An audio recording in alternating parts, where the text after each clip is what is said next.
সারা দেশে এক আবেগঘন পরিবেশ বিরাজ করছে, বিশেষ করে বাংলাদেশের সাংবাদিকদের মধ্যে। প্রথম আলো কলাম সহ স্পেশাল রিপোর্ট একটার পর একটা এ পর্যন্ত ৮-১০টা হয়ে গিয়েছে প্রায়।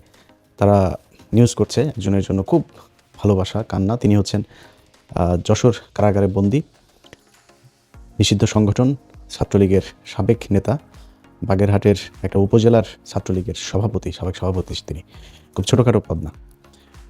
তো তিনার যে ঘটনাটা ঘটেছে, আপনারা আগে শুরুতেই একজন মানবিক মানুষ হিসাবে প্রথমে এই সাদ্দামের যেই ঘটনা আমরা দেখেছি, কারাগারের ভেতরে গিয়ে তারপরে তার ছোট শিশু সন্তান এবং তার স্ত্রী 22 বছরের অল্প বয়সেরই মেয়ে, তারা দুজনই আত্মহত্যা করেছেন। এবং অর্থাৎ মহিলা সম্ভবত বাচ্চাটাকে মেরে তারপরে তিনি হয়তো ফাঁসি দিয়েছেন। তবে আমি আমার ছোট করে একটু বলে রাখি, সেটা হচ্ছে যে এটা আসলেই কী ঘটেছে সেখানে, এটার পেছনে অন্য কোনো কিছু আছে কিনা, আওয়ামী লীগ নিজে থেকে এই ধরনের কোনো ঘটনা ঘটিয়েছে কিনা, কিংবা কোনো গোয়েন্দা সংস্থা ঘটিয়েছে কিনা পার্শ্ববর্তী দেশের, এগুলো আমার মনে হয় একটু হিসাব করে দেখা দরকার। আমি অ্যাপার্ট ফ্রম দিস আমি এই জায়গাটা আনতেই চাই না। এটা নিশ্চয়ই পুলিশ প্রশাসন তারা দেখবে। আমি ধরে নিচ্ছি যে এটা একটা আত্মহত্যা ছিল, এটা মনে রেখে আমি আমার আলোচনা করছি। তো এই ব্যক্তির স্ত্রী এবং সন্তান মারা গেল, এই যে বাবা হিসেবে এত ছোট একটা বাচ্চাকে মৃত অবস্থায় জেলখানায় দেখা, এটা খুবই মানবিক একটা ব্যাপার। এটার জন্য আমি তার পরিবারের, তার স্ত্রীর সন্তানটা তো নিশ্চয়ই সে নিষ্পাপ, এবং তার প্রতি আমার ভালোবাসা আমি জানিয়েই আমার বক্তব্য শুরু করছি। কিন্তু বিষয় হচ্ছে যে আজকের যে বাংলাদেশ, এই যে বর্তমান যে বাংলাদেশ, আওয়ামী লীগের হাজার হাজার কর্মী জেলখানায়, তাদের এই পরিণতি, এই রাজনৈতিক অসহিষ্ণুতা, এটা নিয়ে এসেছে কে? আজকে অনেকেই মনে করবেন যে আওয়ামী লীগ যদি এটা করেছে তাই বলে কি এখন আওয়ামী লীগ চলে গিয়েছে, অন্য সরকারই সেটা করবে? মানে এই সরকার করছেটা কি? আমরা এটার আরও কঠোর অবস্থানে যাওয়ার পক্ষে। এই জন্যই আমার ব্যক্তিগতভাবে আমি সরকারের সাথে আমার এত সমস্যা, এগুলোর কারণে তারা বিচার করে না ঠিকমতো। যেই সংগঠন, আপনি যদি এই ছেলের এই যে সাদ্দামের ফেসবুক পেজ, সেটাতে যদি আপনি আইডিতে যদি যান, তার আইডিতে এই যে 25-এর আপনার মাঝামাঝি সময়েও সে যেসব পোস্ট করেছে, প্রকাশ্যে সে মিছিল করছে। তুই তো নিষিদ্ধ সংগঠন, তুই এই দেশের সরকারের আইন ভঙ্গ করে তারপরে তুমি মিছিল করতে পারবে না। অনেকেই বলছে তাকে কেন, তার কি অপরাধ, তাকে জেলে রাখা হয়েছে কেন? সে মিছিল করেছে, এর মাঝখানেও মিছিল করেছে। সে কদিন পর ওই যে তন্ময় হেলাল, তাদের সাথে, তন্ময় হেলালেরা কারা? এরা সন্ত্রাসী, এরা হত্যা মামলার আসামি, পলাতক। তাদের এগুলো নিয়ে তারপরে সে ফেসবুকে ওপেনে এগুলো করেছে। তো তাকে জামিন দেবে কীভাবে? আমি যদি মনে করি যে তার কোনো দোষ নাই, ধরে নিলাম, আমি যতটুকু তার এলাকাতে খোঁজ নিয়েছি, প্রচণ্ড উগ্র এবং মাদকাসক্ত এবং সন্ত্রাসী কার্যকলাপের সাথে এই সাদ্দাম জড়িত। অনেক মানুষ আছে এখনও নাকি তার কথা শুনে, তার কথা মনে করে আল্লাহর কাছে দোয়া করে যে আল্লাহ বাঁচাইছো এর হাত থেকে আমাদেরকে। এত ভয়ঙ্কর লেভেলের এই সন্ত্রাসী ছিল এই সাদ্দাম। তো তারা ধরে নিলাম সে খুবই নিষ্পাপ, নিরীহ, তার কোনো সমস্যা নেই।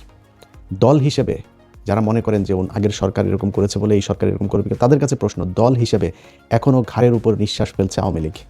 প্রতিদিন তারা আওয়ামী লীগ এই ভারত থেকে, বিভিন্ন দেশ থেকে তারা হুমকি ধামকি এগুলো দিচ্ছে। তারা ক্ষমা চেয়েছে?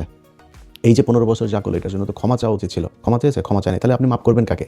যে ক্ষমা চায়নি সে এখনও হুমকি দিচ্ছে। তারা এই সাদ্দামের ফেসবুক পোস্টগুলি দেখেন না, দেখা হবে এই সেই হাবিজাবি বিশাল হুমকি। মানে বাংলাদেশে কোনো সরকার আছে এটা সে মনেই করে না, এরকম একটা ভাব নিয়ে সে এগুলো করতো। ওপেনে ঢাকা শহরে এসে সে মিছিল করে। তাদেরকে আপনি ক্ষমা করবেন কীভাবে? তারা মাপ চাক, তারা পুরো সংগঠনগতভাবে যে আমরা মানুষ হিসাবে ভুল করেছি, আমরা আর এই ভারতের সাথে মিলে এইভাবে মানুষ মারবো না, আমরা এটার জন্য ক্ষমা চাই। ক্ষমা চেয়েছে? ক্ষমা চায়নি। আপনি মাপ করবেন কাকে? এখন মূল পয়েন্টে আসেন। আমাদের দেশের সাংবাদিক, এই যে প্রথম আলো বিশাল সুন্দর এক যে সাদ্দামরা কেন মৃত স্ত্রী সন্তানদের সাথে দেখা করতে পারে না, কলাম লিখেছে তারা। আরও সব সাংবাদিকরা দেখলাম একদম পাগল হয়ে গিয়েছে এটার জন্য। ভাই, এই 15 বছর অনেক ঘটনা ঘটেছে। আমি আমার আজকের ভিডিওতে আমি এই ঘণ্টাখানেক ঘাটাঘাটি করে যে কয়টা ভিডিও পেয়েছি, সেই কয়টা ভিডিওর ব্যাপারে আপনাদেরকে বলবো যে কি করেছে এখন এই 15 বছরে এই বাংলাদেশের মানুষের উপরে কী নির্যাতন হয়েছে। আপনাদের খিলগাঁয়ের জনির কথা মনে নাই? জনির বাচ্চার বয়স কত? যারা সাদ্দামের আজকে এই মুক্তির কথা বলছেন, এই সাদ্দামের মুক্তির মতো এরকম আরেকজনকে তো মুক্তি দেওয়া হয়েছিল এর আগে, মনে নাই? সেই ব্যক্তি ছাড়া পেয়েই তারপরে গিয়ে হাদিকে মেরেছে। তো এখন সাদ্দামরে ছাড়তে হবে? সে তারপরে আবার ফের হাসনাতকে ধরবে, সার্জিসকে ধরবে, নাহিদকে ধরবে, নাসিরুদ্দিন পাটোয়ারিকে ধরবে, এই জন্য ছাড়তে হবে?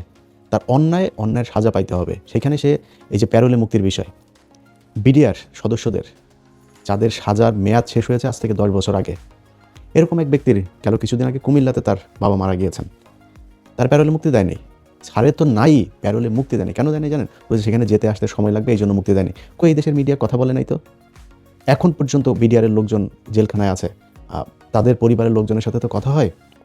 ভাই এই মানে ক্যান্সারের রোগী আছে বেশ কয়েকজন, শরীরের বিভিন্ন জায়গায় কোমর পায়ের এখানে আপনার ড্রিল মেশিন দিয়ে এই আর্মির লোকজন তাদেরকে নির্যাতন করেছে।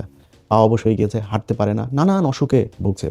অনেক বছর তো 17-18 বছর হয়ে যাচ্ছে। মানুষগুলোরে প্যারোলে যাইতে দেয়নি। এরকম অনেকের স্ত্রী সন্তান বাবা মা মারা গিয়েছে, ম্যাক্সিমামকে প্যারোলে মুক্তি দেওয়া হয়নি। তারপরে প্যারোলে মুক্তি এটা একটা মানবিক ব্যাপার, এটা কেন হয় নাই কী হয় নাই প্রশাসনের দিক থেকে একটা বলছে, তাদের দিক থেকে আরেকটা বলছে, আমরা জানি না কি হয়েছে। প্যারোলে মুক্তি দিলে আপনি জেল গেটের ভেতরে নিয়ে যে তাকে দেখিয়েছে, এই মানবিকতা আপনি দেখিয়েছেন? আপনারা লাশ দেন নাই। এই পুরান ঢাকার ইব্রাহিম, আমাদের এই ক্রাইম এডিশনের নিউজ গিয়েছে দেখেন, ইব্রাহিমকে এই যে 7টা ছেলেকে গাজীপুরে মারল, একটা লাশ দেওয়া হয় নাই। লাশ আনতে গিয়েছে, তাদের স্বরাষ্ট্রমন্ত্রী নিজে বলেছেন যে যারা লাশ নিয়ে বেশি করবে তাদের পারিবারিকভাবেও তাদের ব্যাপারে খোঁজ নেওয়া হবে এবং তাদের ব্যাপারে ব্যবস্থা নেওয়া হবে। চিন্তা করেছে আরেক ছেলে আছে, ইব্রাহিমের বাবা চিন্তা করেছে আরেক ছেলে আছে, যাক আর বাদ দিলাম। তো তারা করে নাই, তারা লাশও পায় নাই। এখন লাশ খুঁজছে, জুরাইনে খুঁজছে, গাজীপুরে খুঁজছে, ঢাকায় খুঁজছে, নানান জায়গায় যে তারা লাশ খুঁজছে। এটা সেই বাংলাদেশ। এই দেশে মনে নাই এই যে সালাউদ্দিন কাদের চৌধুরী মারা গিয়েছে, মারা যাওয়ার পরে কবরে হামলা করেন নাই? এটা সেই দেশ। এই দেশে এই কাদের মোল্লাকে বানিয়েছে কসাই কাদের, শহীদ নিজামী তাকে বানানো হয়েছে, তিনি নাকি পাকিস্তানিদের এখানে নিয়ে মেয়ে সাপ্লাই দিতেন, হরিণ সাপ্লাই দিতেন। মীর কাসেম আলী, দেলার হোসেন সাইদি, যাদের হত্যা করা হয়েছে, এই পৃথিবীর এমন কোনো আইন আদালত যদি প্রমাণ করতে পারে যেই কথাগুলো বলে তাদেরকে ফাঁসি দেওয়া হয়েছে, হত্যা করা হয়েছে, এই বিচারিক হত্যাকাণ্ড যদি প্রমাণ করতে পারে, তাহলে হাতে চুরি পরে তারপরে ঘুরব। মানুষগুলোকে মারা হয়েছে, একদম ঠান্ডা মাথায় হত্যা করা হয়েছে ভারতের প্রেসক্রিপশনে। মারা যাওয়ার পরে আজকে জেল গেটে বাচ্চাকে কোলে নিয়ে যায়, এটা দেখে যাদের খারাপ লাগে, সেই দিন জেলখানার সামনে আমি নিজে উপস্থিত ছিলাম, এই কাদের মোল্লার ঘটনার দিন। তার লাশের গাড়ির উপরে জুতো দিয়ে এই ঢেলা দেওয়া হয়েছে, জুতো ছুঁড়ে মারা হয়েছে, মিষ্টি বিতরণ করা হয়েছে লাশের গাড়ির সামনে দাঁড়িয়ে। পরিবারের মানুষগুলোকে লাশের গাড়িটার সামনে পর্যন্ত যেতে দেওয়া হয়নি, গাড়ির উপর জুতা মেরেছে। এটা সেই বাংলাদেশ। এই বেশি দিন হয় নাই খালেদা জিয়া মারা গিয়েছে। খালেদা জিয়ার মৃত্যুর জন্য এই দল দায়ী। জেলখানার ভেতরে তো স্লো পয়জনিং করেছেই, তারপরে তার চিকিৎসাটা পর্যন্ত নিতে দিতে দেয় নাই। যেই সময় তিনি জেলখানায় নিয়ে যাওয়া হলো, তারপরে যদি তাকে চিকিৎসার জন্য যেতে দেওয়া হতো, বাঁচতে পারতো তো। আল্লাহ যদি হায়াত লিখে রাখতেন বাস, আপনারা সেই চেষ্টা করতে দেন নাই। খালেদা জিয়া দেশের বাইরে গিয়ে কী করতো? খালেদা জিয়া কি তারেক রহমানের চেয়ে বেশি পাওয়ারফুল, বেশি শারীরিক শক্তি তার, সে গিয়ে আপনার সরকার উৎখাত করে ফেলতো? আপনি দেন নাই। তারপরে একটা ছেলের কথা আমার খুব, ওর বাবা মা যেভাবে কান্না করেছে, শিবিরের একটা ছেলে মারা যাওয়ার পরে ক্রসফায়ারে তাকে নিয়ে মারা হয়। এই দেশে ক্রসফায়ারের নিউজগুলো কীভাবে হইতো জানেন? ক্রসফায়ারের নিউজগুলো হয়তো শিবিরের সন্ত্রাসী, শিবিরকে বানানো হয়তো ডাকাত, জিহাদি নাশকতার প্রস্তুতিকালে সেখানে যাওয়ার পরে বাংলাদেশের গণমাধ্যম নিউজ করেছে এইভাবে যে তারা পুলিশের উপর গুলি করেছে, পুলিশ পাল্টা গুলি ছুড়েছে। নিরীহ মানুষ, মুফতি হান্নানের কথা মনে আছে? এই আজকে যে প্রথম আলো কান্নাকাটি করে, এই প্রথম আলো নিউজে মুফতি হান্নানের ফাঁসি হয়েছে। যদি মুফতি হান্নানের ন্যূনতম 21শে আগস্টের ঘটনার সাথে যদি কোনো সম্পৃক্ততা থাকে, আমি এটা নিয়ে কাজ করেছি, আমি জানি, যদি কোনো সম্পৃক্ততা থাকে আল্লাহর কাছে বেহেশত চাই না। মৃত্যুর আগে আল্লাহর কাছে বলে রাখলাম, যদি এটার সত্যতা থেকে থাকে, এতটুকু ঝুঁকি নিয়ে কথা বললাম, কতটুকু কনফিডেন্স থাকলে তারপর এই কথা বলতে পারে মানুষ, একটু চিন্তা করে নেন। ঠান্ডা মাথায় খুন করা হয়েছে। এই প্রথম আলোর লোকজন, এই সন্তোষ শর্মা, এই ডেইলি স্টারের লোকজন, 71, সময় টিভি, এরা সাথে থেকে তারপর পুলিশকে দিয়ে ঠান্ডা মাথায় এই দেশে আলেম ওলামাদেরকে হত্যা করা হয়েছে। এটা সেই দেশ।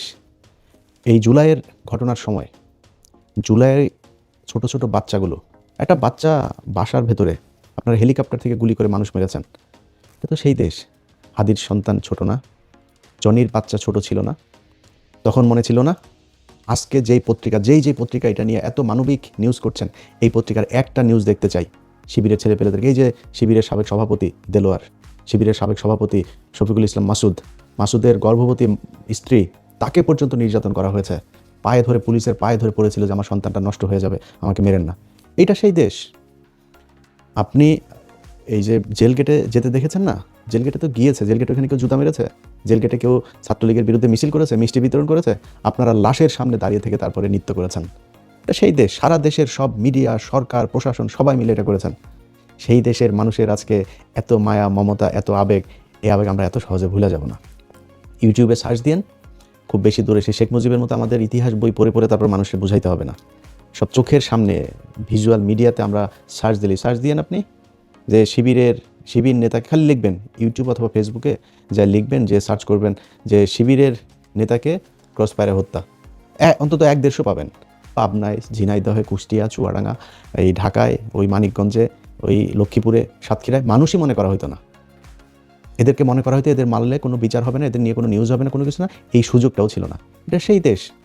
আজকে আপনারা কান্নাকাটি করছেন, আমরা ভুলে যাই নাই।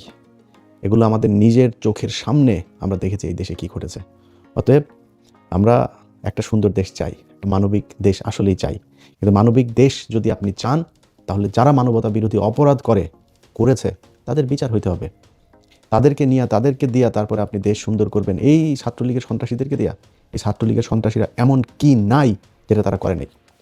আরে ভাই, ভোট দেন নাই আপনি বলেছেন ধানের শীষে ভোট দিবে, এই 2018 সালে, বেশি দিন হয় নাই। আপনি ধানের শীষে ভোট দিবেন, নৌকায় দিবেন না ভোট, জোর করে আপনার সিল মারাইতে গেছে, আপনি মারেন নাই। দিনে ভোট দিয়ে আসছেন, রাতে গিয়া তারপরে আপনাকে ধর্ষণ করা হয়েছে, করে নাই এই সুবর্ণচরে। এটা এই বাংলাদেশের ঘটনা এগুলো। আজকে মানবতা দেখাইতে আসেন ছাত্রলীগের পক্ষে, বিচার হইতে হবে। এই ঘটনার পরে আপনার ওইখানকার ডিসি, ওইখানকার এসপি, তাদেরকে হুমকি দেওয়া হচ্ছে ভারতের নাম্বার থেকে। এখনও পর্যন্ত আপনাদের কোনো নাই, অনুশোচনা নাই, কোনো ক্ষমা চাওয়ার কোনো আন্তরিকতা নাই, মনোভাব নাই। আপনারা এখনও পাইলেই ছিঁড়া ফেলবেন, খায়া ফেলবেন, আবার ফের দেশকে সেখানে কোথায় নিয়ে যাবেন? একজন আলেম সকালে ফজরের নামাজ পড়তে যাবে, তার মাঝখান থেকে ধরে নিয়ে ক্রসফায়ার দিয়ে মারে বলবেন যে জঙ্গি নাটক, জঙ্গি হামলায় মারা গিয়েছে, বোমা বানাইতে যায় মারা গিয়েছে। সেই দেশে সেখানে নিয়ে যাবেন। এই দেশে আবার ওরকম কোনো কিছু যদি এই দেশের প্রশাসন, এই দেশের সেনাবাহিনী, পুলিশ বাহিনী, বিডিআর বাহিনী সব মিলেও যদি চিন্তা করে না, এই দেশে আরও কয়েক হাজার মানুষ তাদের জীবন দিয়ে দেবে, সেই জায়গায় যাইতে দেবে না। আমরা ভুলে যাইনি আমাদের যত সমস্যা। যে আজকে কথা বলছি না, দেখছেন আমার কথা মনে হচ্ছে যেন সরকারকে সেভ করার মতো করে কথা বলছি। এই সরকারের সাথে যত সমস্যা আমার তৈরি হয়েছে, সব কিছুর জন্য এই বিচার না করা দায়ী। এই 1.5 বছর সরকারের সাথে মিলেমিশে বিভিন্ন কাজের মধ্যে তাদের সহায়তা চেয়েছি, তাদেরকে সহায়তা করতে চেয়েছি, দেখি সব জায়গায় একই রকম। এই যে আসিফ নজরুল এত সুন্দর মিষ্টি করে কথা বলে না, এখনও পর্যন্ত আওয়ামী লীগের বিচারক, আওয়ামী লীগের এগুলোকেই করছে। প্রতিদিন আপনার চুরি করে মানুষকে আপনার জামিন দিচ্ছে। আরে ভাই, দিলীপ আগারওয়ালা কেমনে জামিন পায়? হাদিকে যে মারল সে জামিন পায় কেমনে? তাদের ব্যাপারে কোনো ব্যবস্থা নিয়েছেন আপনারা? কোনো ব্যবস্থা নেওয়া হয়নি। এগুলো এই সরকারের পক্ষ থেকে করা হচ্ছে বলেই সরকারের বিরুদ্ধে কথা বলছি, সামনে আরও বলতে হবে, যদি নাকি এগুলো ঠিক করে না দিয়ে যান। আপনাদের হাতে সেই সময় নেই, করতে পারবেনও না।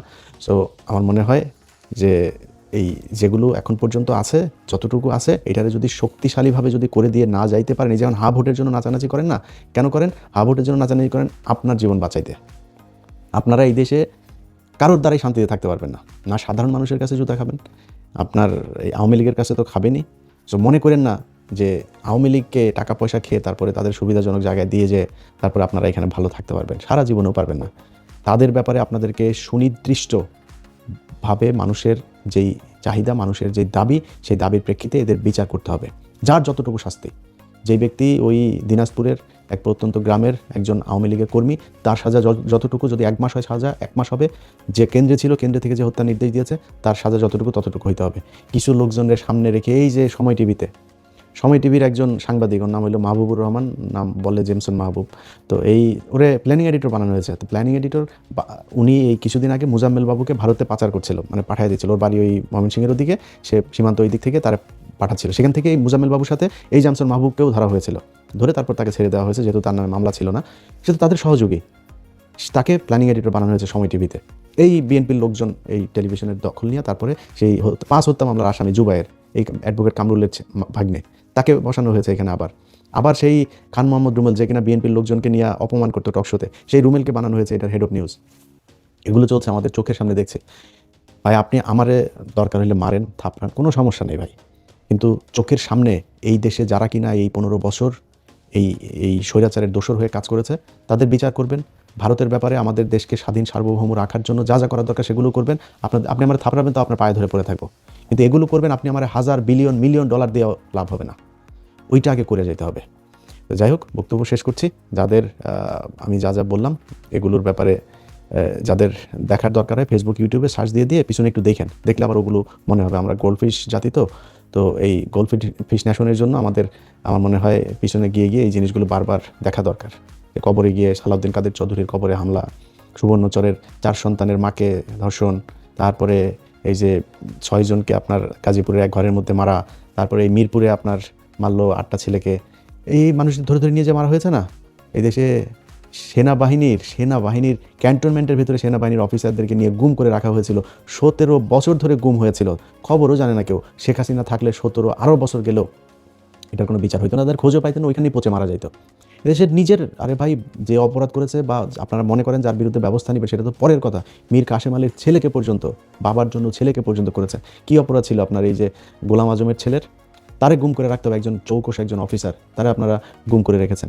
সেনাবাহিনীর ক্যান্টনমেন্টের ভিতরে মানুষ নিয়ে গুম করে রাখা হয়েছে, কই বলে নাই তো কেউ। এরা, এই সাংবাদিকরা এগুলোর পক্ষে কথা বলেছে। এই খালেদা জিয়াকে ঘর থেকে বের করার সময় তার ফ্রিজের মধ্যে মদ ঢুকিয়েছে এই সাংবাদিকেরা, তাদের ছত্রছায়ায়, তাদের এই সেনাবাহিনীর লোকজনের এগুলোকে তারা গোপন রেখে এইভাবে তারা নিউজ করেছে, তারাই নিউজ করেছে, এই প্রথম আলো নিউজ করেছে। এত তাড়াতাড়ি আমরা ভুলে যাইনি এগুলি, আমাদেরকে এত মায়া কান্না দেখায় লাভ নাই। যে এই ছেলের, এই যে সন্ত্রাসী আপনার নিষিদ্ধ ছাত্রলীগের সাদ্দাম, তার মাসুম বাচ্চা, তার স্ত্রী, তাদের প্রতি সহানুভূতি থাকলো। এই পাপ, এরকম পাপ যেন এই দেশের আর কোনো রাজনীতিবিদ না করে, এই প্রত্যাশা রেখে শেষ করছে। আল্লাহ হাফেজ।